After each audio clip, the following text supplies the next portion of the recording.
Enfin, un peu de lumière, un petit rayon à l'horizon. Céline est de retour. Ah. Là, est-ce qu'on parle de Céline, la chanteuse, ou Céline, le chien d'Ivan Demidov? Non, quoi? Je pensais que tu allais dire l'auteur. Ouais, exactement. Visiblement, C'était ça. Lui, il ne reviendra pas. Non, il C'est quoi son reviendra pas. prénom? Louis Ferdinand. Louis Ferdinand. 2 points. Bravo. Attends un peu, là. Pardon. D'abord, Ivan Demidov a un chien. Oui. Il s'appelle Céline. Oui. Parce que c'est Céline qui a. Ouais, annoncé. je sais. C'est vrai que c'est le seul. Ouais, écoute, je sais pas si c'est un hommage. Ben là, C'est sûrement pas parce qu'il écoutait Incognito en grandissant. Là. sûrement pas. Ziggy. Je cherchais là. Je t'ai fait défiler les titres. Ouais. Ah bon, OK. Ben, non, mais. Je sais pas. Ben, pourquoi pas? OK. Ben, c'est un hommage. Ben oui, c'est un hommage. Non, puis là, le monde s'est enflammé. Céline, de retour sur le lieu triomphal des Jeux de Paris. Étiez-vous là quand. Oh, C'est oui. un peu ça. C'est un peu ça, là. C'est un peu ça que J'étais j'allais. à Mais là, Paris, je saigne encore du nez Moi, j'ai d'apprendre pas que le assisté aux chien. cérémonies. As-tu assisté Moi, aux cérémonies j'ai assisté d'ouverture? aux cérémonies. Ah ouais? J'ai été Trempé trempé la vête. Oui, absolument. Tremper la vête, d'ailleurs, c'était ton surnom là-bas. Oui, c'est ça, exactement. Hey, tromper la vête! Qu'est-ce que tu fous là? C'est comme ça là-bas. D'ailleurs- Tout le long, la quinzaine parisienne. D'ailleurs, elle qui a sauvé le spectacle après qu'on ait été à la flotte durant toute la soirée, Ouais. le titre de mon article à la fin des cérémonies d'ouverture, ça avait été Voyage au bout de la pluie. Oui, ça c'était un T'as fait bon ça. un clin d'œil C'est un bon À show. Céline. aux deux Céline. Et c'est ça, 2 Céline pour le prix d'un. Avez-vous lu ça, Voyage au bout de la nuit? Non. Oh yeah. Ouais. C'est pas facile, quand même. C'était bon. prend- C'est dommage qu'après ça, lui, il a fait... Non, moi je connais juste le personnage moyen. Hein? Et même pas le moyen et prénom. faible, même. Moi, c'est bon, OK. Oui, c'est ça. Mais c'est un bon livre. Revenons à Céline Dion et ensuite bien sûr. on va revenir au chien de Divan Demidov, là, rassurez-vous. Alors, spécial Céline. Mais c'était donc t'es sur place ça devait, parce qu'à la TV c'était bon. Fait que sur place ça devait être Oui. Ça au-delà de la pluie, l'a là. fait. Ça l'a Ça fait l'a sur fait, place aussi. ouais. Oui, absolument. Fait que c'est emballant. Je l'ai jamais vu en spectacle, moi. Moi non plus. Je pense qu'on a déjà eu cette conversation là. Sur Céline? Non, mais moi, je sais pas. Ben, il fallait aller à Vegas. C'était... J'ai fait, oui, mais je suis allé à d'autres spectacles À Vegas. Céline. J'ai fait, oui, quand t'es là à Vegas, des fois, tu fais d'autres C'est choix. des spectacles dont tu peux parler ici ou. Oui, mais écoute, le Cirque du Soleil. Oui, ça me dit quelque chose. Je suis allé assez souvent à Petite, Vegas, mais que pour le boulot. OK. Professionnel. Jusqu'au bout des ongles. Bon, puis ce chien-là, c'est quelle sorte?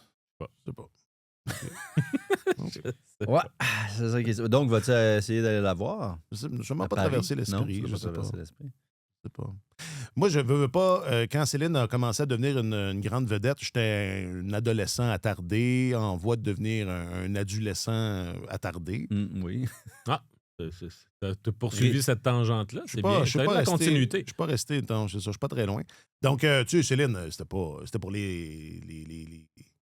les messieurs et les madames, là. C'était pour. Oui. C'était quétaine. Voilà, exactement. Dis-le, Puis aujourd'hui, c'était quétaine. est-ce que c'est moi qui est quétaine ou enfin C'est elle qui l'œuvre l'est du moins. temps? Je sais pas, mais c'est que pour vrai, j'ai comme. Ben, ça reste une Ouais. grande J'ai- chanteuse. J'ai suivi les tractations, là, Hugo Dumas, qui, chaque 2 jours, nous en donnait un petit peu plus. Là. Ah oui, il y a cet indice-là. Ah, il y a cet indice-là. Puis là, pouf, ça a été officialisé. Puis j'étais content. J'étais content. Mais j'irais pas, mais j'étais content. Elle est cool, pareil, Céline. Ouais, c'est ça, elle est cool. Oui, je me rappelle d'Assoun Camara qui travaillait avec nous pendant les Jeux de Paris, qui Ouais. avait raconté une anecdote parce qu'il était là la veille de la cérémonie d'ouverture, donc dans le coin du Trocadéro et tout. J'imagine qu'il travaillait là. Je ne sais pas pour quelle raison il était là. Puis Céline n'a pas répété parce qu'on ne voulait pas Non, c'était gâcher une la surprise. surprise, Ouais. même si tout le monde savait où ça s'en allait ou presque. Mais donc, Assoun traînait par là, puis ils se sont vus, il a voulu la saluer, elle lui a fait signe de venir, il y avait des agents de sécurité, ils disaient « Non, monsieur, là, je raconte l'anecdote Ah ouais. sommairement, de ce que je me rappelle. Là. Désolé, Assoun, si tu nous écoutes, mais ça ne sera pas extrêmement fidèle dans les détails. Mais bref, il y avait des agents de sécurité, elle a dit « Non, pas de problème. » Assoun dit « Oui, mais je suis installé au Québec maintenant, Québécois d'adoption. » Ils se sont mis à jaser, là. Donc, Céline a dit « Oui, il n'y a pas de problème, laissez-le venir. On jase. » Selfie, photo, tout le kit. ouais. Oui, C'est selfie pas à parce que- l'appui. Donc, Assoun avait cette anecdote-là et ce souvenir-là à raconter par la suite où Céline, c'est ça, a piqué un brin de jasette sans aucun Avec problème. un badaud, parce que Céline, c'est Avec pas une un fan de badaud. l'impact. Là. Non, Elle n'a pas c'est ça. reconnu Assoun. Elle n'avait Comme nous, pas- mettons, on le Non, reconnaît. elle n'avait pas reconnu Assoun. OK. Donc, sais, c'est quand même... C'est quand même... C'est pas elle qui voulait prendre absolument cette vieille Assoun. C'est peut-être un peu plus l'inverse. Ouais, mais le côté super vedette, allez. le côté super vedette ordinaire, c'est vrai qu'elle l'a. Je pense qu'elle l'a pour vrai. Oui, ça, Ouais. c'est le fun. Ouais. Un beau trait de caractère. Elle avait son écharpe bleu, blanc, noir. Puis... Elle fait partie des Tous- ultras. tous- C'est elle qui va sonner la cloche. c'est ça. Tous, c'est quoi dans le slogan? Tous, Jack, tous pour gagner. OK, bon, c'est bon ça. Alors, peut-être, on ira. Je sais pas, on verra. On ira. Tout le monde ensemble. Tout le monde, Ouais. ça nous ferait un beau. On fait jamais rien. On va jamais nulle part. Jamais. Au lieu de notre souper de fin d'année, C'est ça, peut cette année, le reste à souper de fin l'automne, d'année. mais quand même. C'était à Paris. Je verrai là pour notre 500e. Ça vient vite. Ben oui, attends un peu. Ben oui. OK, aujourd'hui, en pleine meilleure séquence de la saison, c'est là qu'on est. Oui. Tu parles d'un timing. Une défense en mutation. Et ça bouge à Toronto. C'est tellement hockey, épisode 497.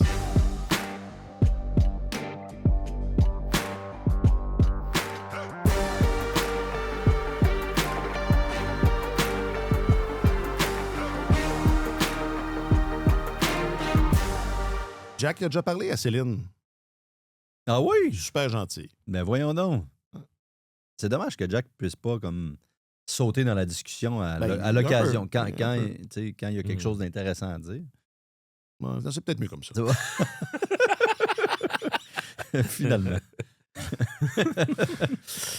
Ils sont, vos journalistes affectés aux affaires du hockey, Alexandre Gascon et Marc-Antoine Godin. Messieurs, bonjour. Bonjour. Bonjour. Canadien qui est sur la route. Alors, on en a profité pour donner un petit congé à Mart. C'est un cheval de trait, Mart. Oui, Ah absolument. oui, il travaille fort. Donc, voilà. Kmart. Je m'appelle Alexandre Coupard. Moi, je trouve qu'il joue confiant, il joue gros. Je peux pas dire exactement si elle était meilleure que l'autre, mais il donne du très bon hockey présentement. Il y a une grosse partie du succès qu'on a. Là. Martin Saint-Louis, qui l'a dit souvent, les gardiens, c'est pas sa spécialité. Non. Alors, est-ce qu'il est meilleur? Est-ce qu'il est, je sais pas, mais il est important. Il y a coupe de bêche. Première étoile de la semaine, bang! C'est, oui. Écoute, je pense qu'il faut, même si c'est pas un spécialiste des gardiens, et nous n'en sommes pas non plus, Non. je pense que ça prend pas la tête Ça à prend pas un Papineau spécialiste. pour comprendre Ouais. que les succès de cette équipe-là en ce moment passent d'abord et avant tout par Jacob Debèche, qui est fumant. Parce que le Canadien continue quand même de donner des chances de marquer. Il a été dominé là, en termes de possession de rondelles dans 3 de ses 4 derniers matchs. Les 2 parties contre la Caroline, puis celle contre celle contre Columbus, dis-je. Puis les gardiens de but ont fait la différence, surtout Debèche. Je trouve qu'en ce moment, là, il démontre. On a souvent parlé de son niveau de compétition, mais on dirait que depuis le rappel de Fowler, il a décidé de lever son jeu d'un cran pour s'assurer qu'il allait être le gardien numéro 1 de cette équipe-là. Il est davantage prêt maintenant qu'il l'était au mois de novembre à prendre la pôle. Puis, je trouve qu'il est... Entre autres, il donne de grands services en infériorité numérique. Puis le Canadien semble s'être replacé à ce niveau-là. Puis, c'est ça, il en est un des grands responsables. C'est ça, les chances de marquer, puis tout ça, c'est constant chez le Canadien. On en donne beaucoup. On n'a pas arrêté. Ça n'a pas tant changé, mais c'est ça. Le travail de Debèche fait qu'il y a moins de buts. Oui. Hein, et qui sont marqués, et moins de buts en désavantage numérique, ce qui était aussi, c'est ça, un truc à améliorer. Là. Mais il est moins éparpillé, je trouve aussi. Là. Il est quand même plus stable, plus rassurant. C'est la dans chose son filet. importante. C'est la chose importante. Parce Ça, que c'est une bonne différence. les chiffres étaient souvent de son côté. Enfin, Ben, pas le pourcentage non, mais d'efficacité tant que ça, mais victoires. Ou, enfin, les victoires, résultats, certainement. tu sais, Les ouais. victoires sont de son côté depuis le début de l'année, ça, il n'y a aucun doute, même depuis le début de sa carrière dans la Ligue nationale. Mais oui, c'est ça, je le trouve moins éparpillé, puis on ne va pas se lancer dans une longue analyse en profondeur de son jeu, parce que comme Marc-Antoine l'a dit, il n'y a pas d'entraîneur des gardiens ici. Mais quand même, on le sent plus en contrôle, même s'il donne beaucoup de retours de lancer. Il faut admettre que, puis tu sais, souvent dans le cœur de l'enclave, puis il n'y a encore pas de misère avec ça, là. Donc, c'est peut-être si on avait un reproche. Quelque chose à identifier. Oui, ouais. c'est ça. Si on avait quelque chose à identifier, effectivement, ce serait peut-être ça, mais c'est effectivement, peut-être pas le jour et la nuit, mais ça fait une bonne différence pour le Canadien depuis quelques matchs en ce moment, parce que les 2 rencontres contre la Caroline, quoique la première, en termes de chances de marquer de qualité, c'était pas mal plus équivalent, même si le volume de lancer là, est toujours généralement du côté des Hurricanes. Mais contre les Blue Jackets, c'est un match qu'il a volé, je pense qu'on peut employer ce mot-là. Et le dernier match dimanche aussi, c'est lui qui a la plus grande part de responsabilité. Ce que le Canadien n'a pas eu de l'année. Des matchs volés par ses gardiens, là, donc ça fait une bonne différence, c'est sûr. Depuis la date limite des échanges, Dobech a joué dans 8 matchs. Son taux d'efficacité durant cette période-là est de 937. Fait que c'est bon, ça. Ça, c'est très bon. Généralement, ça... Ouais. Quand tu as du bon gardien comme ça... Là, de la bonne garde. De la bonne garde de but. De la bonne garde de but. À la hauteur de 937, tu vas gagner ta part de match. Est-ce que c'est fiable? Est-ce qu'on peut... Est-ce que ça peut être sustainable? C'est difficile à dire parce que son pedigree n'est pas étoffé à ce niveau-là. On peut pas se fier, c'est ça au passé. Exact. Et chaque fois qu'il a été un brin plus occupé qu'à l'habitude, il y a eu quand même une petite baisse de régime. Jusqu'à date, c'est pas le cas. Donc, il faut vraiment... on découvre. On découvre, on avance et on verra. Là. Ouais. Je ne sais pas à quel point c'est fiable, mais le CH est pas mal plus à l'aise en ce moment avec son tandem Dobech-Fowler. Exact. S'il y en a un qui relâche un petit peu, ben ils ont confiance de pouvoir envoyer l'autre. Donc, ils sont en meilleure position. Ils sont plus confortables avec ça présentement. Ben, j'ose croire que les succès devant le filet permettent non seulement à gagner du temps durant les matchs, mais à gagner du temps dans l'amélioration du groupe sur une plus longue période. Parce qu'à l'intérieur même des matchs, mettons, le Canadien commence lentement. Il y a eu plusieurs parties récemment où les 10 premières minutes, là, ils patinent dans la vase un peu, ils se font dominer complètement. Il faut que le gardien tienne son équipe dans le coup. Puis à un moment donné, même si tu subis les assauts des Hurricanes à répétition ou ceux des Blue Jackets, à un moment donné, tes joueurs de pointe, ceux qui font la différence dans les matchs, vont s'élever, vont aller marquer un but, puis finalement résister au volume que l'adversaire te présente. Puis finalement, on va juste se montrer opportuniste, revenir dans le match, puis capitaliser sur nos chances. Fait que ça, généralement, ça a été le modus operandi du Canadien dans les derniers matchs, sauf que de manière générale, tu ne peux pas continuer éternellement à t'exposer. Ben, c'est ça, exactement. Ouais. Puis à l'approche des séries, peut-être que ça va peut-être se corriger au cours des derniers matchs, ne serait-ce qu'à cause de l'identité des adversaires. On a vu contre les Prédateurs de Nashville, qui n'étaient pas du tout du même calibre que les Hurricanes ou les Blue Jackets. C'était un peu une farce. Là, c'était facile pour les Canadiens. Ouais. Alors, il va peut-être y avoir, entre guillemets, des matchs plus faciles d'ici la fin du calendrier, sauf que ce qu'il faut surtout garder en mémoire, c'est de dire, OK, là, le Canadien va affronter, selon toute vraisemblance, en séries éliminatoires, soit Tampa, soit Buffalo, ou peut-être la Caroline. Un de ces trois-là, il va avoir, son repas va être déjà bien découpé. Il va avoir son travail va être sur la planche. Oui, absolument. Ouais. Alors, bien découpé, c'est ça. Oui, c'est ça. Ben, je cabotinais. Je te regarde puis je cabotine. C'est contagieux. Sois prudent. Ouais. Ce ne sera pas de la tarte, ça, c'est sûr. À quel moment, d'ailleurs, on peut dire, on peut faire, là, si la tendance se maintient, tellement OK, annonce... on peut... Pour la qualification ou pour si la tendance... Pour la qualification. Oui, la qualification est assurée à quoi, 97 % je pense, quelque chose comme ça. Quoi? OK, on est proche, là. On est dans ces eaux-là. Je pense que deux... Si, mettons, on voulait battre TVA, là, est-ce qu'on peut le dire tout de suite? Est-ce qu'on vérifie ça en direct? Là? Écoute, je ne sais pas si le Canadien va réussir à battre le Lightning de Tampa Bay ce soir, mais s'il y parvenait, ça pourrait très bien se produire en fin de semaine face aux Devils du New Jersey. À l'heure actuelle... la qualification officielle, je pense que ça va attendre un petit peu plus que ça. Parce que, mais ça, c'est une projection qu'on fait. Oui. En ce moment, le Money Puck dit 99 %. Bon, à l'heure où vous nous écoutez et le jour où vous nous écoutez, Tellement Hockey annonce que si la tendance se maintient, le Canadien sera majoritaire en série. C'est pas pire, ça? Oui, c'est bon. Très bon. Prends ça, TVA! Ah! Mange ma poussière! OK. Cela dit... Il y a 99 % des chances à l'heure actuelle. Oui. 99? Généralement, ça, c'est à ce moment-ci que, quand j'étais petit, M. Bitt sortait à la presse puis fait là, j'ai une prédiction. Là. Parce que c'était 99 %. Mais il faisait jamais de prédiction avant Avant En bas de avant 90, Ça m'apparaît sage. Monsieur Ouais, Bitt, c'est ça. on l'avait reçu à l'émission de Radio Culture Physique à l'époque. Là, il venait faire... Tu te rappelles pas, Alex? Non. Non? Moi, c'est embrumé, là, tout ça. Là. Il venait justement... Pas là, cette il période-là de sortait notre dans- vie, là, je parle, monsieur.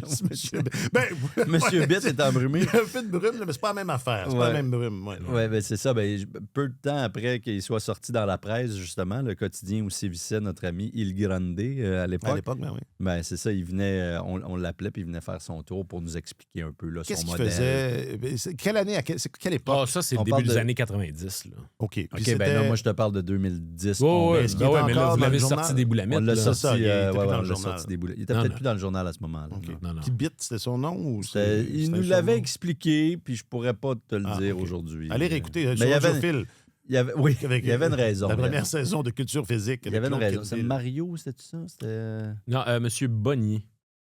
Mais je me souviens pas de part son de loin, prénom. là. Ouais, OK. c'est ça. Alors, si vous avez, Mais bref, si vous cela savez- étant dit, 99% des chances, c'est le Canadien est quand même en voiture. Sacrément. Fait que c'est bon. Il tombe.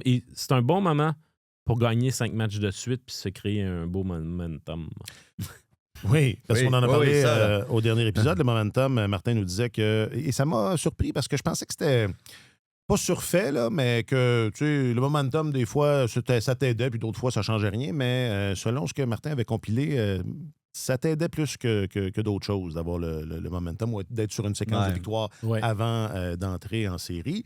Cela dit, il va falloir faire ça parce que, bon, oui, le travail de gardien a été exceptionnel, mais vous me corrigerez si je suis trop jovial, mais tu sais, moi, j'avais l'impression qu'on avait trouvé des combinaisons dans les duos de défenseurs qui, tu sais, allaient chercher un peu tirer un peu le maximum, là, avec évidemment quelques pertes, là. Et c'est pas optimal, mais on avait une formule qui tenait, là, qui fonctionnait bien. Puis cette formule-là, ben, elle va être changée obligatoirement parce qu'Alexandre Carrier, on l'a appris un peu plus tôt aujourd'hui, va rater de 2 à 4 semaines. Donc, et là, on savait qu'Adam Engstrom s'en venait. On ne savait pas pourquoi. Là, maintenant, on le sait. Hein, Ouais, c'est ça. Fin de la phrase. Ça va Maintenant, pas, on le sait, là, on le sait. Point. Ouais. Je regardais rapidement dans le compte-rendu du match de dimanche, puis bon, il a bloqué quelques tirs, il a encaissé 2 mises en échec de Jordan Staal et Eric Robinson. Je sais pas là, où est-ce qu'il s'est fait mal, mais on parle de haut du corps, donc c'est peut-être plus pour... Il y en encaisse de la mise en échec. c'est... Une piano. Ouais, vraiment. Puis je me rappelle que quand il s'était pointé à Montréal, j'avais parlé à un dépisteur qui racontait, tu sais, c'est un défenseur que tout le monde va apprécier à Montréal, c'est un guerrier, tu sais, il se donne pour la cause et tout. Il n'hésite pas à prendre une mise en échec pour compléter un jeu, pour sortir la rondelle du territoire. Ça s'est vérifié. Oui.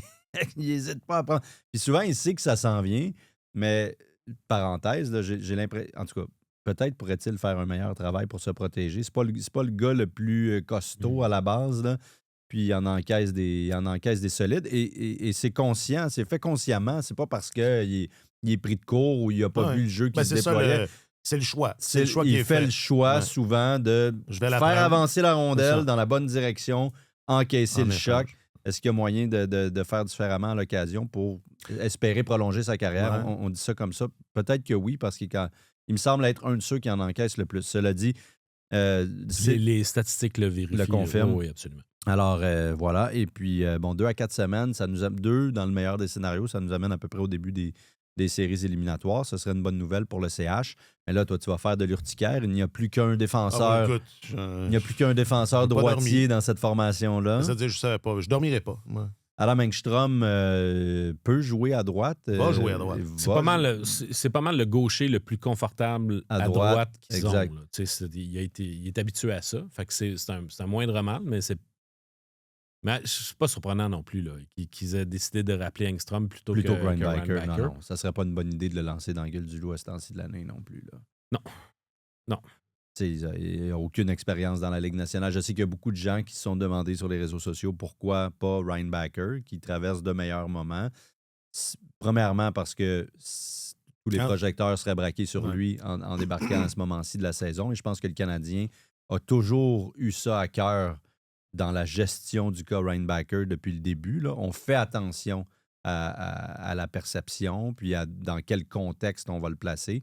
Alors, il y a ça, mais il y a aussi qu'il n'y a aucune expérience de la Ligue nationale. Engstrom n'en a pas beaucoup, vous me direz, mais quand même, il y a goûté cette année. Et il connaît une saison du tonnerre, donc c'est dans la Ligue américaine, donc c'est plus naturel, je pense. Il faudrait que ce soit le plus prêt ou enfin le plus méritant, ou dites-le comme vous voulez, là, celui probablement qui est lui. là. On ose imaginer. On ose imaginer que probablement c'est ça. lui. Mais juste une parenthèse sur Reinbacker, parce que c'est ça, les échos étaient très positifs là, qu'on avait dans les dernières semaines. Surtout en l'absence d'Engstrom. Engstrom est revenu, ça fait pas si longtemps non plus là, qu'il est de retour, qui est de retour au jeu.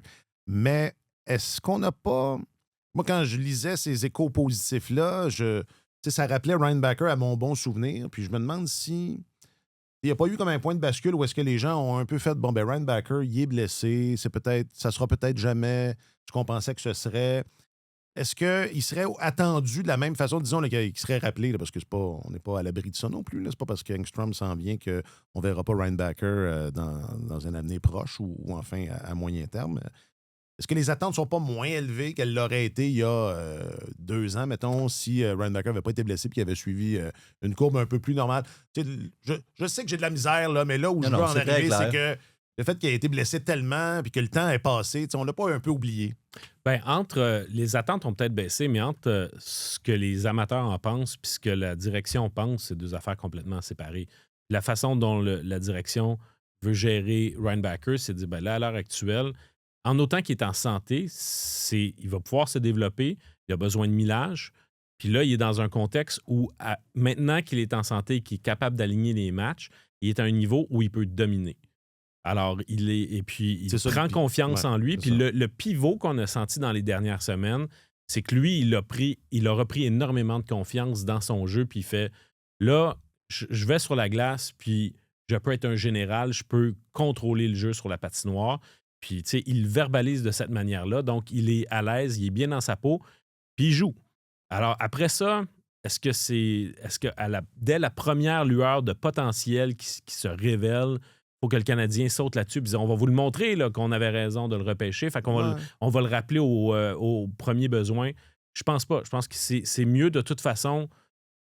En tout cas, peut-être que les circonstances vont forcer son rappel. On ne sait jamais ce qui peut se produire. C'est peut-être ça qui se dessinait. Là, non, mais ils n'ont pas été forcés. Je fais allusion à une autre blessure potentielle. Okay. Mais là, sinon, dans le cadre actuel, Engstrom, qui a déjà vu le rythme de Montréal cette année, le Canadien sait à quoi s'attendre de sa part. J'imagine que si on le place avec Goulet, ça devrait quand même faire un duo intéressant. Goulet qui demeure...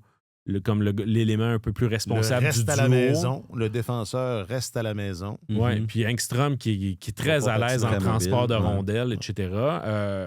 Je pense que ça peut faire un bon complément. Mais ce que je vois, c'est que Reinbacker pourrait très bien commencer la saison prochaine à Montréal. Il pourrait être aussi celui qui, éventuellement, au lieu de lui donner immédiatement un poste top 4 à Montréal, pourrait le commencer sur un 3e duo. Il pourrait remplacer Alexandre Carrier un jour avant d'être promu. Parce que, tu sais... Idéalement, c'est comme ça que les choses progressent. Les choses vont graduellement. Tu n'as pas besoin de sauter des étapes, mais des fois, on se sent le besoin de sauter des étapes parce qu'il y a eu des retards à cause des blessures. Mais là, je pense que le Canadien, c'est quelque chose de bon. Lui, il est en train de développer un certain rythme. Laissons les choses comme ça. Puis... le Canadien va sûrement tirer des bénéfices l'automne prochain.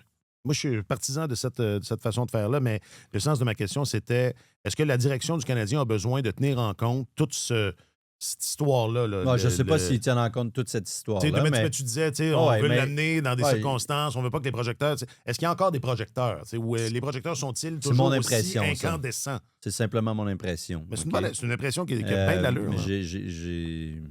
J'estime qu'ils vont faire attention. Qui juge certainement que c'est pas le bon contexte dans lequel l'envoyer. Puis de toute façon, qui est probablement pas le plus méritant. Donc, ça règle la question. Oui, ça règle la question. Ouais, non, mais c'est juste qu'aussi, à un moment donné, il y a bien des gauches. Ça fait bien des gauchers. Ça, c'est ça. Oui, c'est sûr qu'à terme, ça sera pas comme ça, mais ça va l'être pour les 2 prochaines semaines, à tout le moins. Là. Alexandre Jardin, L'île des gauchers, que j'ai pas lu. Non, moi non plus. Pour un de vos titres, peut-être. Là. Je pense que c'est le nom de la biographie de Randy Jones. Eh boy, je vois, là, ça fait... Ben, Dans je sais que sa- c'est quoi je le sais que titre c'est un de bio? lanceur. Là, Oui, mais je sais qui est Randy Johnson. de L'île des Gauchers. L'île des Gauchers. Il était grand. Continue. Il était grand. On enchaîne. On enchaîne, Jack. Tiens, mets-nous Merci, le thème. Est-ce que on a. Oui, ben, ça va être correct. Donc, Engstrom avec, comment il s'appelle? Caden, Goulet. Puis ça va être ça. Ça va être Ben, il y correct. a des bonnes chances que va pour bien aller. ne pas perturber les autres duos, ça risque de commencer comme ça. Mais Martin Saint-Louis joue beaucoup là, avec ses duos de défenseurs de toute façon durant le match. Ouais. Tu sais, Hudson peut se ramasser avec Dobson à l'occasion. On joue là-dedans. Donc, Mais cela étant dit, Struble a quand même ouais, fait du bon travail. apporté une certaine constance dans son jeu. Ça, c'est intéressant parce que il le sait, puis Jacky aussi le sait, que dans la chaise qu'ils occupent de 6e défenseur, ils sont un peu condamnés à jouer là, 11, 12, 13 minutes au maximum par match. Mais l'important, c'est que dans les 45 premières minutes du match, avant qu'on se mette à gérer beaucoup là, en fonction du retard à apporter ou de l'adversaire ou de l'avance à protéger, l'un ou l'autre, ces défenseurs-là, on ne les verra pas beaucoup. Sauf que s'ils réussissent à avoir un taux régulier, puis je dis mais en fait surtout Struble récemment, s'il parvient à avoir un taux régulier dans les 2 premières périodes, dans les premières minutes de la 3e, il fait sa job. Puis en ce moment, je trouve que c'est son meilleur filon depuis peut-être 2 ans. Ouais. Peut-être l'année passée, Mais il y a eu une bonnes petite passes, séquence là, mais... avec Hudson la saison dernière. Mais tu sais, en ce moment, c'est son meilleur hockey de la saison, puis il doit certainement être content de la façon dont les choses se déroulent en ce moment. Il y a eu du 14, 15, 16 minutes aussi, le Struble récemment. Il est dans la Donc, fourchette élevée là, de ce temps 16, c'est beaucoup pour lui. Il y en a eu 16, il y a 2 contre Nashville. Ouais. Ben, c'est ça. Ouais. Tout dépend du contexte. Là. Contre les Hurricanes, c'était plus 10 minutes dans le dernier match, mais Martin lui en a donné un petit peu plus, effectivement. Moi, je trouve que c'est peut-être sa meilleure séquence en carrière en termes de fiabilité en ce moment. Là. Pour une équipe aussi compétitive, là, il est plus fiable qu'il ne l'a jamais été, à mon avis, en ce moment. Mais ça fait pas si longtemps, là, ça fait 2 semaines. Dans tout ça, on semble écarter un peu Jacky. Le fait que Engstrom soit rappelé... Il y a beaucoup de joueurs qui sont écartés. Oui, bien, c'est pour remplacer un joueur à droite. Puis Jacky n'est pas une solution du côté droit. Là. Non, je comprends, mais ça ne semble pas être une solution, point. Question du public, réseaux sociaux. Question du public, réseaux sociaux. Question du public, réseaux sociaux. Question du public sur les réseaux sociaux. Là où ça fait mal, réseaux sociaux. Question du public. Question du public. Question du réseau. Question du public. Et que ça fait du bien. Non, mais bougez pas, là, Arbor Jacky. Wow! Est-ce qu'on a sondé l'âme de tous ceux et celles qui suivent les réseaux sociaux de Radio-Canada Sport et le TikTok officiel. Le TikTok? Ah oui. Le TikTok. Le non. TikTok. TikTok. Officiel de Tellement Hockey. On leur a demandé quel est l'avenir d'Arbor Jacky parce que je ne sais pas si vous avez remarqué, mais il jouait à l'avant l'autre jour. Alors que, parenthèse, puis vous n'êtes pas obligé d'épiloguer, mais il y en a un attaquant, il y en avait un attaquant qui se fait 2 mois et demi qui est disponible. Mais il n'est pas disponible. Bon. Non, il n'a pas reçu le feu vert des médecins. Okay. Non. Alors, quel est l'avenir d'Arbor Jacky? Camille, sur le book. Oui, le book. J'aimerais qu'on lui donne 5 games de suite à l'avant, voir si ce serait possible de le voir en série comme option. Ça revient, là. C'est parce que là, c'est ça. La raison pour laquelle on a posé cette question-là, c'est que c'est un rêve. C'est un rêve. On avait déjà évoqué ça. Ça fait 2 ans. La possibilité de le voir se convertir. Pourquoi on ne le met pas à l'avant? Alexandre, sur le book, je crois qu'avec la patience, il peut devenir un bon joueur de 4e trio. Hein? Denis. Enfin, une voix discordante. Martin Saint-Louis n'aime pas ce genre de joueur. Quand il sera agent libre, certaines équipes lui feront une offre. Ou enfin, son avenir est peut-être ailleurs qu'à Montréal, mais... Il y a quelqu'un qui je l'ai pas, il n'a pas fait la coupure, même si c'était brillant, mais il y a quelqu'un qui a dit, qui a écrit, tu sais, Saint-Louis a développé, on pourrait dire Caulfield, Slavkovski, il en a pris, là, il les a amenés. Ouais. Pourquoi ça, avec Arbor? Pourquoi? Mais je laisse ça comme ça, je laisse ça traîner, je fais le tour, on y reviendra. Sur le tube. Jean, je ne suis pas convaincu qu'il ait un avenir tout court, mais il a probablement une meilleure chaise en attaque. C'est ça. Les gens veulent en faire un attaquant et c'est pas nouveau. Et finalement, sur le Gram, Pardon. Quel avenir voyez-vous pour Arber Xhekaj? Monique dit dans une autre ville que Montréal, malheureusement. Malheureusement, parce que moi, j'ai toujours, et avec Jacques-Alexis, qui est comme, comment dire, qui est une caisse de résonance du public. Oui. Et c'est apprécié, Jack. C'est une. Jarker, dans le public, là, c'est un gros sujet de conversation, à mon sens, disproportionné avec son rôle, ou enfin, ce qu'il est ou ce qu'il apporte. Alors c'est maintenant que la caisse résonne. Arber Xhekaj, 45 minutes. Je pense pas que c'est Let's go. Je pense pas que c'est la première fois que je le dis, mais j'ai l'impression qu'il y a une grosse différence entre ce que les gens voudraient que Xhekaj soit et ce qu'il est pour vrai. Puis l'écart, malheureusement, s'est même agrandi avec les années. Ouais.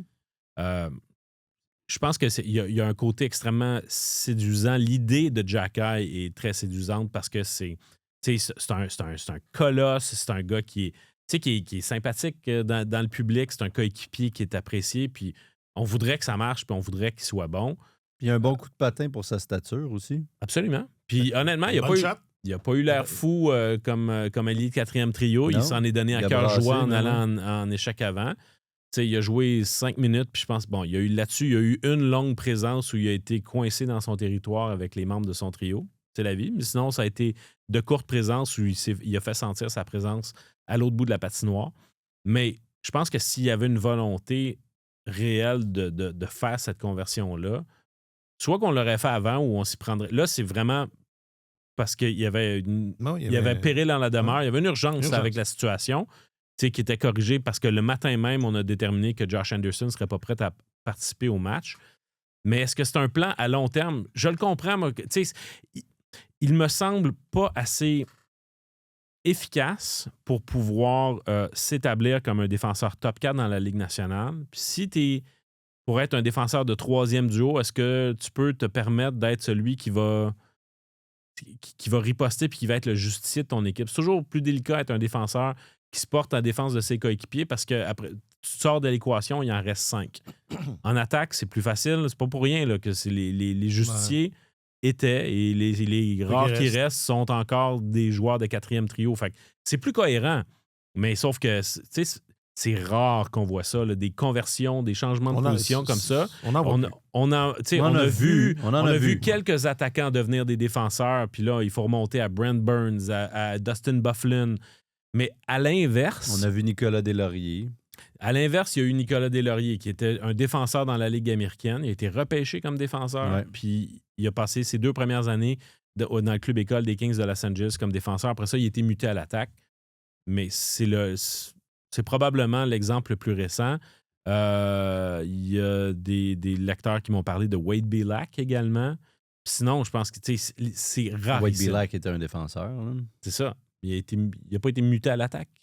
Ou il est revenu. Peut-être partiellement, mais il me semble que écoute, peut-être que je fais erreur, mais j'ai pas l'impression que ça a été un attaquant comme Deslauriers en est devenu un. Oui. Mais tu sais, mais de le faire en plus à l'échelle de la Ligue nationale, une fois que tu es en plein vol, que ça fait 4 ans que tu pioches pour essayer de corriger ton jeu défensif pour démontrer que tu as ta place à la ligne bleue de cette équipe-là.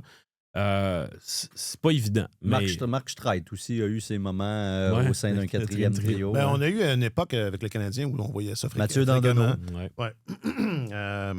L'autre Suisse, il n'a pas fait ça aussi. Yannick Weber, le jeune Weber. Le jeune Weber, il n'a pas fait ça. Raphaël Diaz. Non, il n'a pas joué à l'attaquant. Numéro 61. Il n'a pas joué à l'attaquant, non. Comme l'avait dit Player 61. Paul McLean. Ouais. Mais c'est ça. Mais comme tu dis, ça n'a pas l'air d'un... C'est ça. Pensez pas que c'est un plan, là. C'est clairement une situation ponctuelle. C'est une solution tampon, mais en même temps, tu sais, des fois de la nécessité naît l'invention. Puis on pourrait très bien... Peut-être que ça pourrait donner des idées à Martin Saint-Louis puis à l'organisation de dire peut-être que cet été, on pourrait voir comment on pourrait réorganiser ça. Mais j'ai tendance à penser comme Monique, qui disait qu'elle voyait l'avenir de Xhekaj ailleurs qu'à Montréal. Moi, je pense que ça demeure. À l'heure actuelle, quand je vois les choses défiler, l'issue la plus probable. Quel est le scénario le plus probable? Parce que là, Xhekaj est joueur autonome avec compensation, mais il a le droit à l'arbitrage. l'année prochaine, cet été, en fait. Donc, Mais ça va être un petit salarié. Là. Oui, ce serait une Non, très c'est maigre augmentation. c'est ça, Il n'y a il pas est à- les chiffres là, Non, pour, c'est ça. pour aller devant un arbitre. il est à 1,3 million en ce moment, mais est-ce que le Canadien va vouloir le prolonger d'un an? Puis, C'est un atout. Il est pas, c'est pas un actif, c'est pas un boulet. Ils vont vouloir lui redonner un autre contrat. Ah ouais. Je suis sûr qu'il va y avoir une valeur sur le marché des C'est plus transactions ça. aussi. C'est plus tu sais. ça. Oui, exact. Il y a encore une valeur sur le marché des échanges. Est-elle ça, aussi c'est bonne ça. qu'il y a un an? Parce Non, que non, je semble-t-il pense qu'il y a pas. un an, là, c'était un peu Je pense que 2 ans, bout. elle était excellente. Ouais.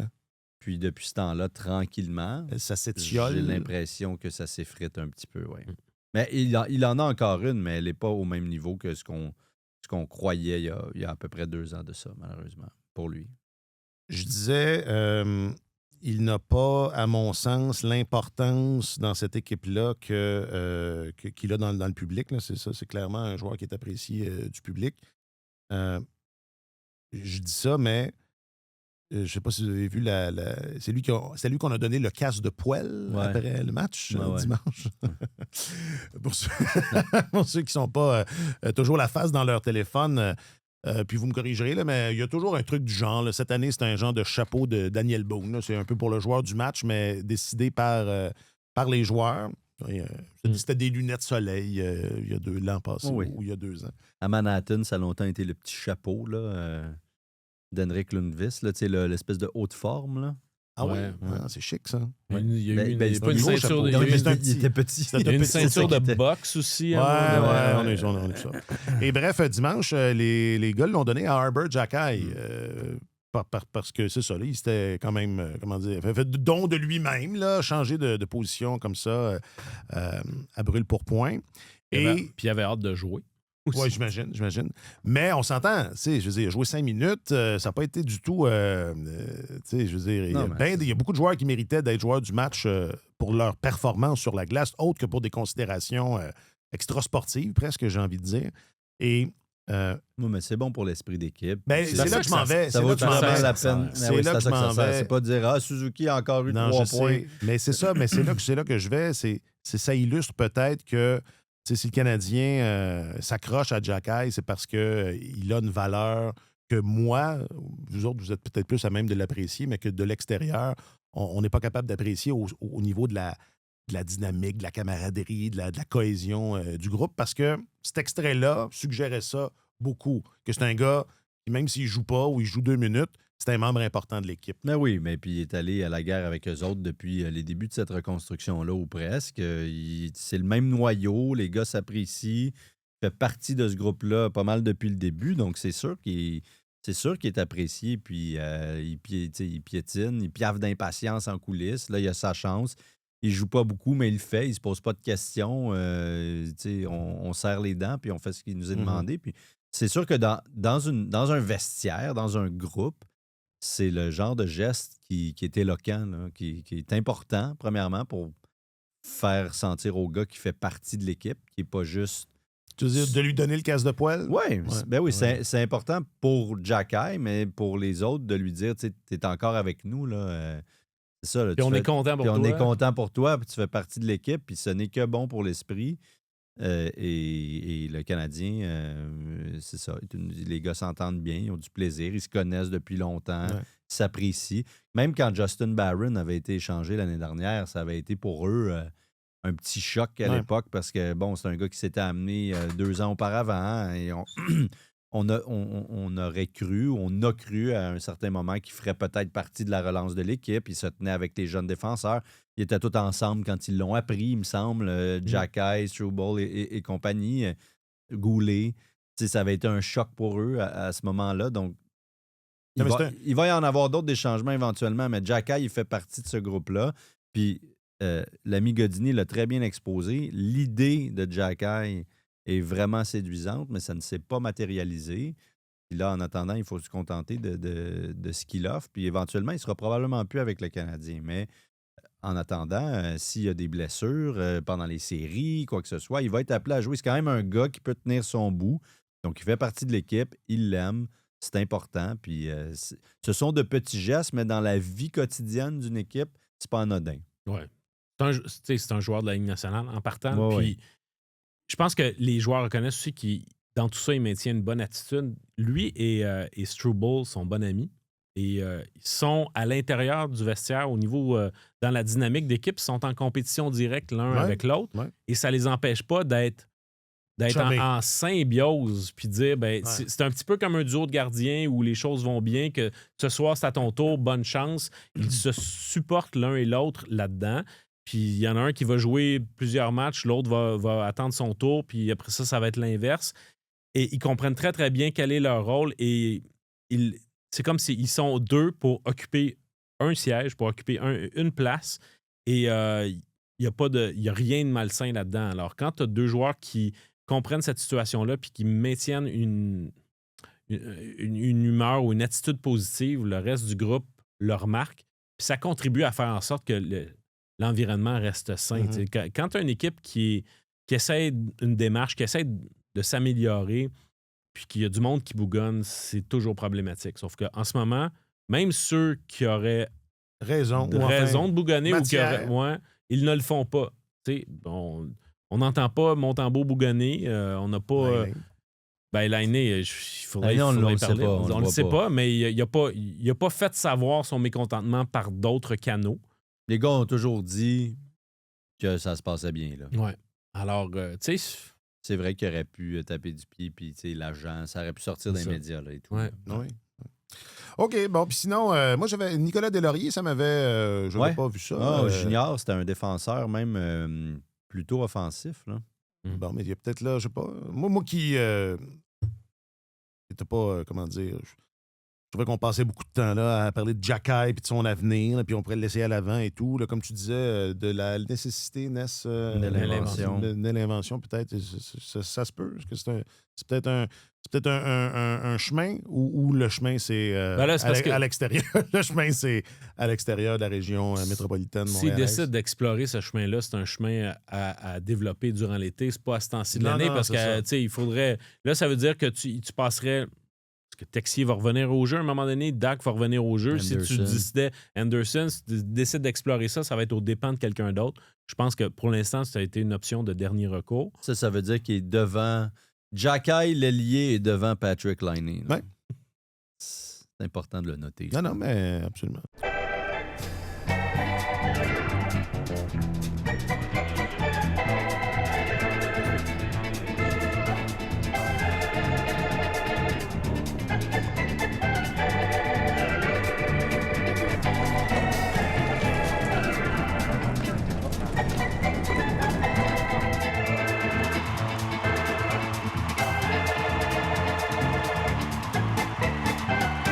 Où étiez-vous quand vous avez appris que Brad Treliving...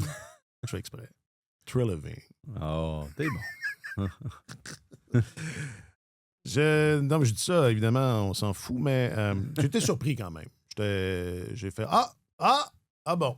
Puis j'écoutais le panel de Sportsnet où Elliot Friedman disait c'est sûrement une affaire de. Je paraphrase, là, mais c'est sûrement une affaire de. Il y avait comme. Le bruit courait dans les corridors du bureau, des bureaux, que Treliving ne serait pas de retour. Treliving a dû entendre ça puis dire une affaire comme si c'est pour être ça, réglons ça tout de suite.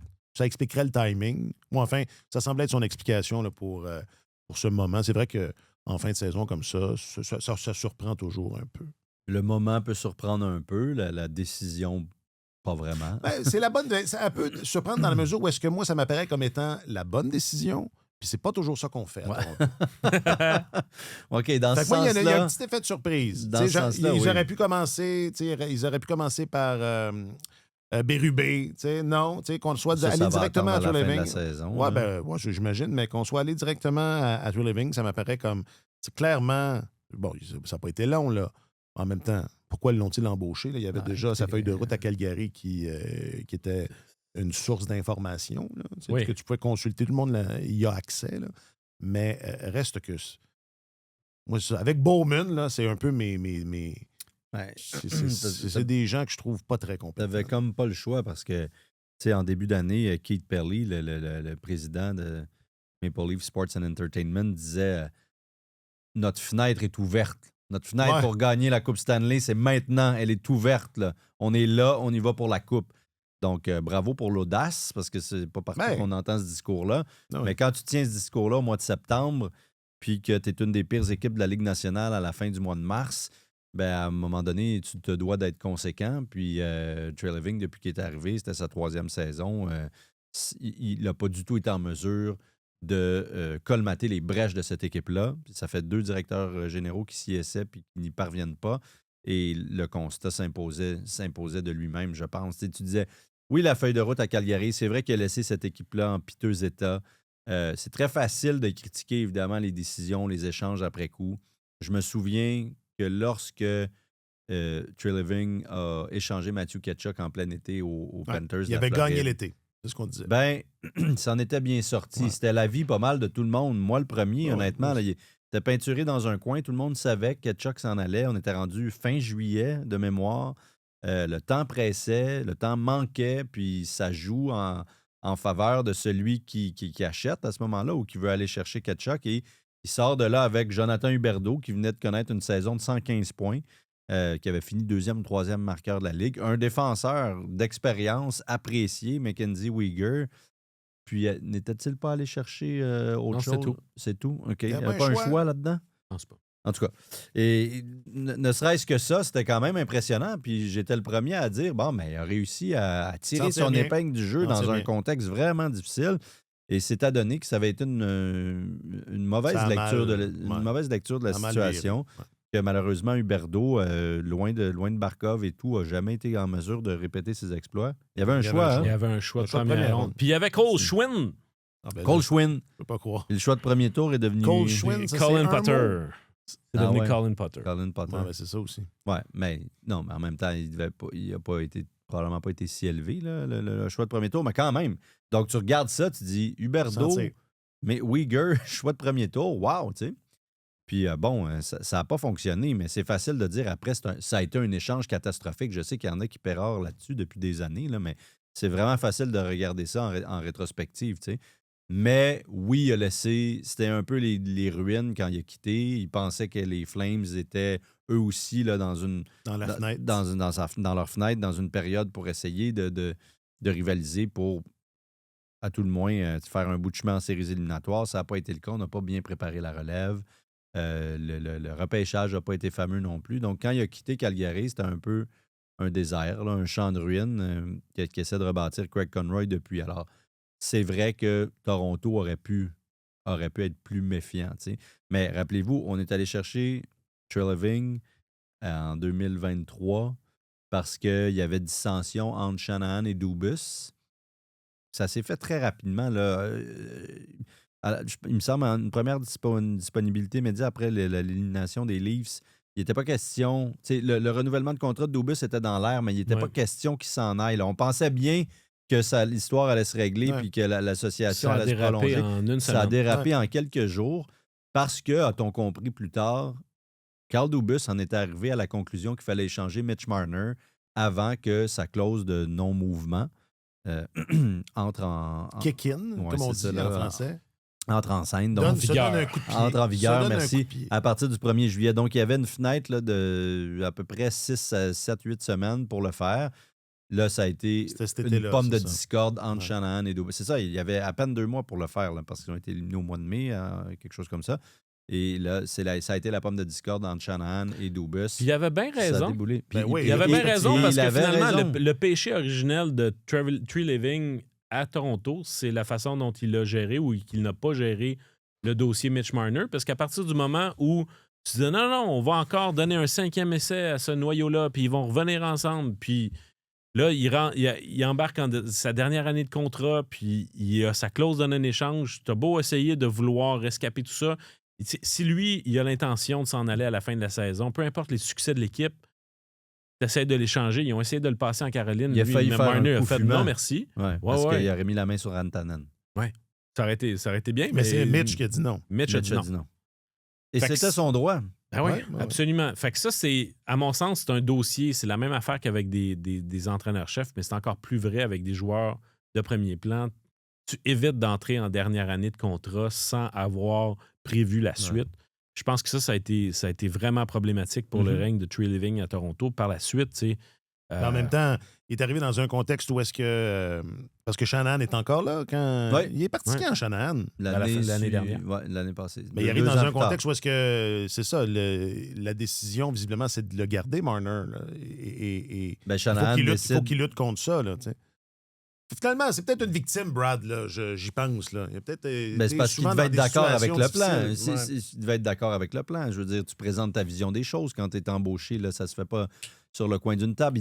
Les deux hommes devaient s'accorder, sinon c'est pas lui qui aurait En même temps, engagé. si tu veux la job et que tu le sais que... Mais tu sais, donner Ça passe par Marner, un ça. contrat de 3 ans à Ryan Reeves, c'est pas. Il n'y avait pas de, ça, de c'est fusil sa sur la faute. Non, non, tempe. puis Donner un tout, contrat de 4 ans à Domi, même chose. T'sais, Anthony Stoller, je l'aimais bien. Là. Il y a eu des bons petits moments, mais c'était toujours bien un gardien numéro 2. Sinon, à certains moments de sa carrière, numéro 3, contrat de 4 ans, il est fragile. Les embauches à la Mathias Macelli, ce genre de trucs-là pour colmater les brèches, là, c'était des coups d'épée Alors dans que... l'eau. Puis les échanges de Lawton puis Carlo contre des Ça. choix de première ronde puis Fraser Minton, ça fait très mal. C'est une équipe qui se retrouve finalement dans une situation qui est très semblable à celle des Flames de Calgary au moment du départ de Trevor Living, c'est-à-dire que tu as 2 ou 3 joueurs de pointe, mais après ça, tu te dis, OK, on a un groupe qui est vieillissant, on n'a pas beaucoup d'espoir, ils ont encore moins de choix intéressants, de choix au repêchage intéressants que les Flames en avaient à l'époque. Puis, ils sont dans une espèce de ventre mou, là, où est-ce que là, la balle est dans le camp de M. Pelly pour dire, OK, est-ce qu'on accepte d'entamer une reconstruction avec ce que ça implique en termes d'argent que MLSE puis, a investi là-dedans, puis est-ce qu'on est prêt à exposer le marché de Toronto à ça pour plusieurs années, ou on va essayer de rafistoler ça en vol puis présenter un projet de relance qui va être assez convaincant pour que Matthews n'ait pas le goût de s'en aller non plus? Ben, ça passe par ça. Je pense que la réponse, elle est là. Puis la nuance avec Calgary aussi, c'est que tes joueurs de pointe sont très alléchants. Là. C'était pas tant le cas. Quand Trevor Living est parti de Calgary, Huberdeau avait déjà passé le cap de la trentaine et connu des saisons plus difficiles. Je veux bien croire que Matthews, il y a des points d'interrogation, mais Matthews, d'après moi, il y aurait de l'intérêt. Là. Peut-être pas pour le gars de 60 buts, mais pour un gars de 30 buts. Et je pense que c'est ça va passer par ça. Si ces gars-là veulent, ben tu peux le considérer. Ouais, ben pour l'instant, Nylander n'a pas un mot à dire. Là. Il est sous contrat pour longtemps. Puis Matthews, il lui reste 2 années après cette saison-ci. Mais il y a aussi, je pense il n'y a pas un mot à dire.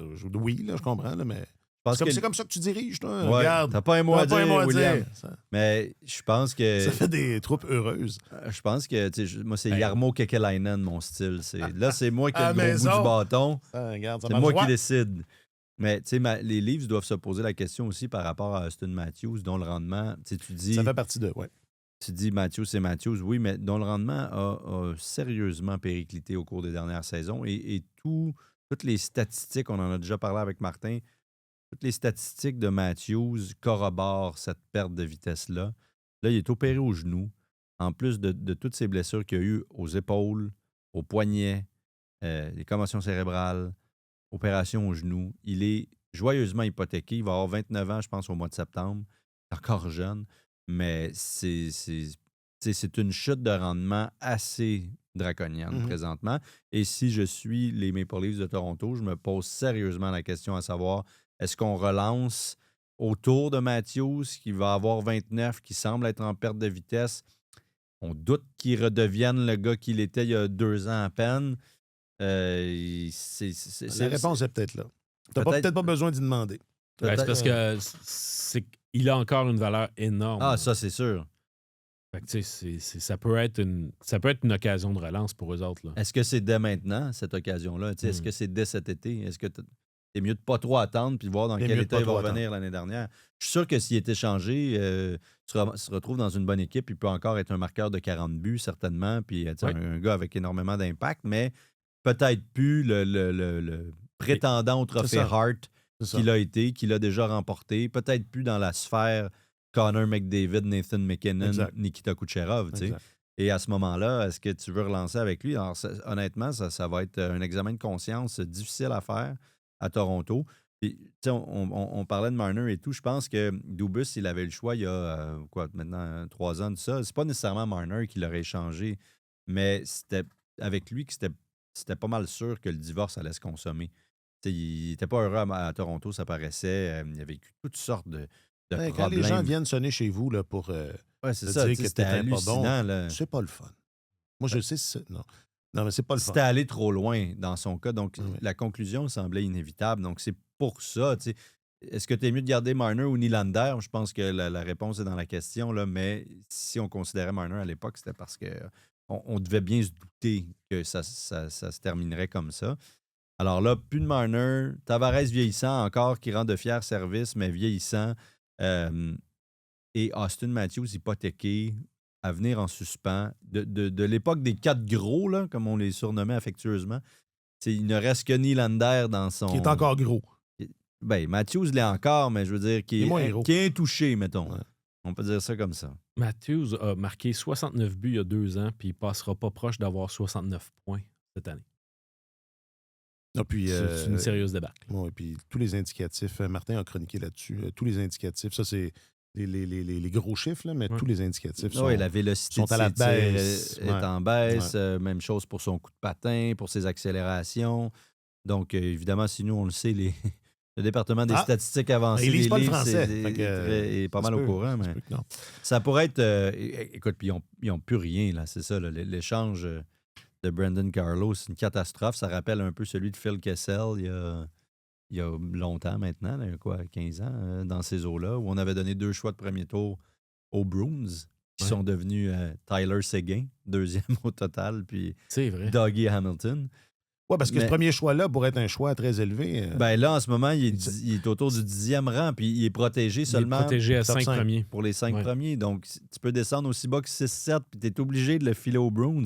Et ils ont donné Fraser Minton. Fraser Minton, mon boy! Fraser Minton qui est rendu à jouer avec C'est le David. premier centre, genre. Il joue Ah, avec il David l'envoie comme un Pasternak. Ah, C'est. Très Wow. bon. Ouais. il joue avec Pasternak là, depuis un bout de temps. Donc, tu sais, puis ils n'en ont pas d'espoir. Comment ça se fait? Déjà, tu dis, écoute, je te donne un choix de premier tour là, pour ton défenseur, puis peut-être un espoir de second rang, mais ils avaient essentiellement 2 espoirs, les Leafs, Cowan et Mitten, puis ils ont décidé d'en donner un joueur de centre en plus. Alors, c'est de la bien mauvaise gestion et tout ça est en train de leur exploser au visage. Voilà. Ouais. On va y aller avec quoi? Pensez-vous qu'on va faire comme à Montréal, là, avec un VP ou un président hockey, puis un DG ou je sais pas. Moi, je pense que oui. Oui. C'est pas mal la Mais- tendance. Hein? Puis, de Oui, toute façon, oui. dans un marché comme Toronto, c'était ça, de toute façon, avant. Ce serait bien indiqué, mais c'est juste que peut-être que tu regardes la façon dont c'est géré à Montréal, même si Gorton a le dernier mot, puis c'est lui le patron, il y a quand même un échange entre Gorton et Hughes qui fait en sorte que c'est la division des tâches est claire et bien partagée, puis les deux ont leur mot à dire. À Toronto, sous Dubas, Dubas, c'était un jeune qui arrivait, puis c'était comme il représentait la nouvelle génération, mais il n'est pas débarqué à Toronto avec un statut très clair. Puis Shanahan, c'était le grand patron. Fait que je ne serais pas surpris qu'on dise, bon, on va aller chercher un président des opérations hockey et un directeur général, mais on va les faire travailler de façon conjointe sans que la hiérarchie soit aussi draconienne qu'elle l'a été, parce que ça s'est avéré un peu malsain. Puis surtout que les embauches à l'époque, là, je ne veux pas faire de l'histoire ancienne, mais si on monte à l'époque de Shanahan, on avait embauché l'un avant d'embaucher son patron, puis finalement, l'ordre avait été tout croche. Ouais. Tandis que là, en congédiant Treliving maintenant, ben là, c'est le prochain DG qui va déterminer le statut du prochain entraîneur, parce que je pense pas que Bérubé va rester là non plus. Ça n'a pas été non plus un grand succès. Il y aura conférence de presse à 14h aujourd'hui. Je serais très surpris qu'on nous annonce une reconstruction. Honnêtement, là. Très surpris. Ben, si t'échanges Matthews, ça veut dire que c'est une reconstruction automatiquement? Oui. Oui. Si t'échanges Matthews, oui, mais... Non, mais si Comme tu regardes tu dis, Toronto, tu as toujours Nylander, tu as toujours Tavares. Si t'échanges Austin Matthews, je pense que t'engages sur la voie de la reconstruction. OK. D'accord. Matthews à Montréal? Non. Pour faire plaisir. J'ai pas été fin avec Jack. Pour faire plaisir. Ça n'a pas duré long. Marc-Antoine, Matthews à Montréal? C'est sûr qu'Ivan pourrait lui offrir des intéressant. occasions marquées. C'est un joueur. L'idée. Attends un peu. Mais je leur demande. Ouais. Matthews à Montréal? Et la troisième fois sera la bonne? Jack, Non, il mais voulait.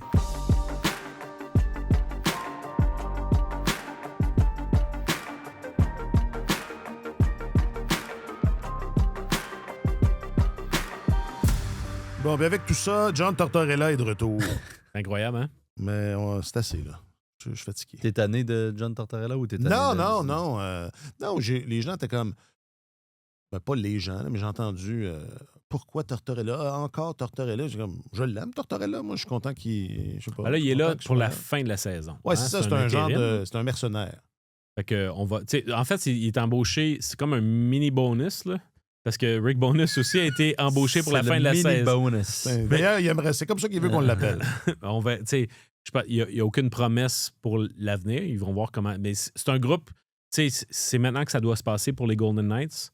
Puis leurs résultats vont sans cesse en déclinant. Alors, il y a un coup de barre qui doit être donné, mais il y a des sérieux problèmes devant le filet cette année à Vegas. Puis Tortorella n'est pas nécessairement l'entraîneur qui est le plus reconnu pour gérer ses gardiens. En fait, il y a eu des numéros 1 clairement établis en Lundqvist et Bobrovsky, mais partout où la situation était moins claire, il n'a pas cherché à aller chercher un premier gardien ou en établir un, en nommer un. On promène ça comme ça, puis on y va avec celui qui fonctionne aujourd'hui. J'ai bien hâte de voir de quelle manière ça va se gérer, mais je comprends que le temps de Cassidy était peut-être fait, là, parce que c'est un gars qui, à la longue, devient usant un peu pour ses joueurs. Mais c'est drôle qu'ils soient allés chercher un gars qui soit pas... C'est pour ça qu'ils sont allés chercher un gars qui n'est pas du tout usant pour ses joueurs. Non, mais c'est une nouvelle usure. C'est une nouvelle usure, c'est ça. Mais il y a aussi des... Là aussi, il y a des problèmes structurels qui sont à veille de rattraper les Golden Knights. T'sais. Fait que l'entraîneur écope, c'est correct là, pour essayer de s'assurer que cette saison-ci se termine sur une meilleure note. Je comprends. Mais c'est un groupe qui est vieillissant. Encore là, groupe vieillissant, pas beaucoup d'espoir, pas beaucoup de choix au pêchage, coincé contre le plafond salarial. Il y a des thèmes qui rattrapent certaines équipes à un moment donné. Là. Tortorella, content? Écoute, tant mieux pour lui. Tant mieux pour lui. Oui.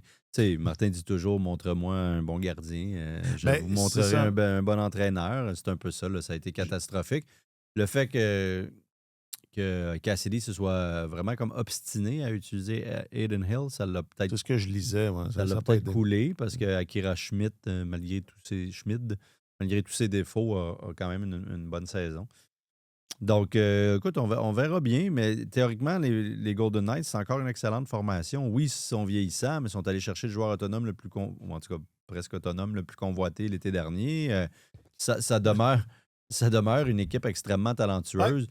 On a peut-être sous-estimé l'impact de la perte du défenseur Alex Pietrangelo, mais en même temps, ils sont allés combler exactement ce trou-là en mettant la main sur Rasmus Andersson. C'est pas le même joueur, on s'entend, mais ça devrait aider. Alors, je pense que tous les éléments sont là pour que ce soit encore une bonne équipe pour quelques saisons.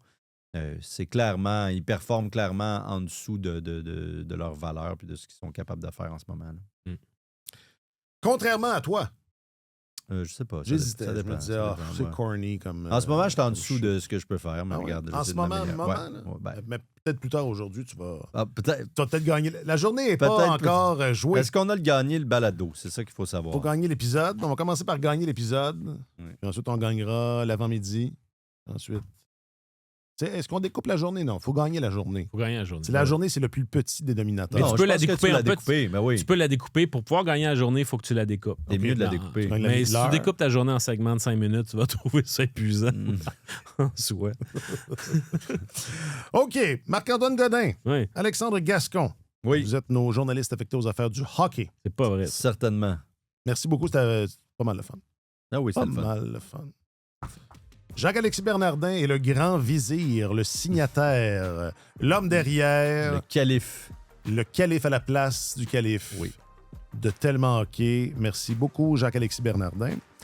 Un grand merci à vous tous et à vous toutes d'avoir été là, d'avoir cliqué. Arrêtez pas. Arrêtez pas. Cliquez 2 fois, cliquez 3 fois. Mais c'est très apprécié. Je m'appelle Alexandre Coupal. Passez une bonne semaine.